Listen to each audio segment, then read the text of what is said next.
I have some questions from Boards.ie members here. How do you think voting will change under the Lisbon Treaty or have an effect on democracy if it's passed? Well, I think that there will be a serious reduction in the democratic leverage of ordinary citizens through the type of changed voting patterns, etc. Now, the yes side are claiming that this is bringing a big increase in democracy, and they point, for example, to the Citizen Initiative, where 1 million citizens from around Europe can petition the EU Commission. That's window dressing.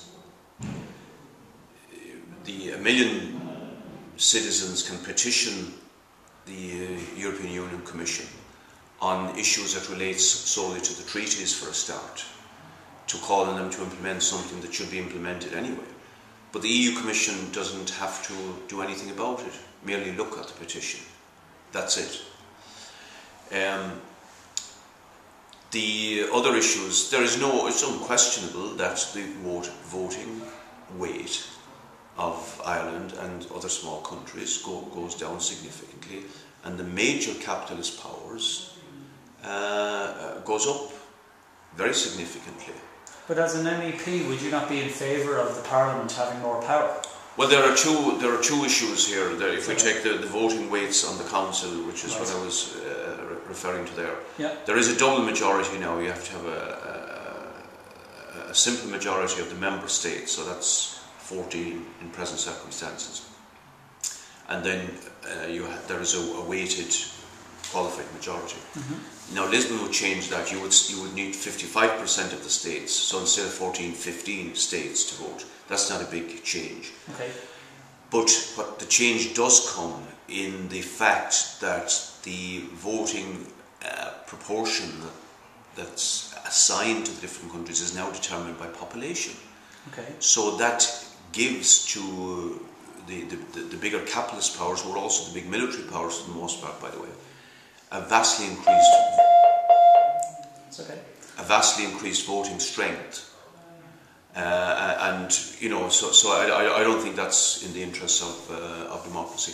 With regard to the Parliament getting some more powers or more issues that would be co-decision between the Parliament and either the heads of government or the ministers or whatsoever, frankly, I don't accept the right of the European Parliament, especially in its present phase of being dominated by a huge right-wing majority, to dictate to any member state or the people of any member state. And I would not yield to the right-wing policies of the European Parliament. So I don't accept this argument, really, that by having the European Parliament involved in more things, somehow it's a big extension of democracy. I was in the European Parliament on the very first day of this new Parliament, when there was a major gang-up of the Christian Democrats, the right, and most of the Social Democrats, the so-called leader or parties that used to be parties for the working class, behind the guy who was elected President of Parliament, who was a former Polish Prime Minister. Extreme right-wing economic policies, slashing public services, savaging the living standards of public sector workers, and that's who they put in charge of Parliament. I don't accept their diktat, if you like. Is there anything that you would change in the treaty to convince you to vote yes, or are you completely opposed to it all? I'm opposed to the complete thrust of the Lisbon Treaty. Okay. It's saturated with the ideas and the working out of neoliberal capitalism, okay, militarism, opposition to workers' rights. So it is a question of just voting no, full stop. I'm going to read a question from a guy called Alan Rouge, as he's written it. Joe Higgins has said that the Lisbon Treaty is a relic of neoliberal policies. Last year Sarkozy said that laissez-faire is finished. Can you ask Mr Higgins, does Sarkozy's comments last year not weigh upon the EU and its future with regards to the economic policies? If someone like Sarkozy is that critical of the neoliberal of the neoliberal policies, then is the EU not heading in a different direction rather than more of the same? Well, no way. Sarkozy is a neoliberal. Of course, after the crash and the crisis, the subprime crisis, and then its equivalent in Europe, of course the European leaders were all saying we need more regulation, we need to learn from this, etc., etc.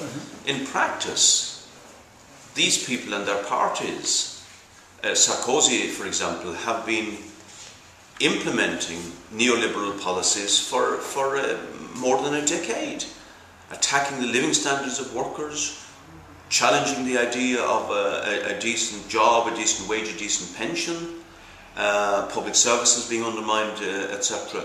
So I'm afraid we can't take them at their word.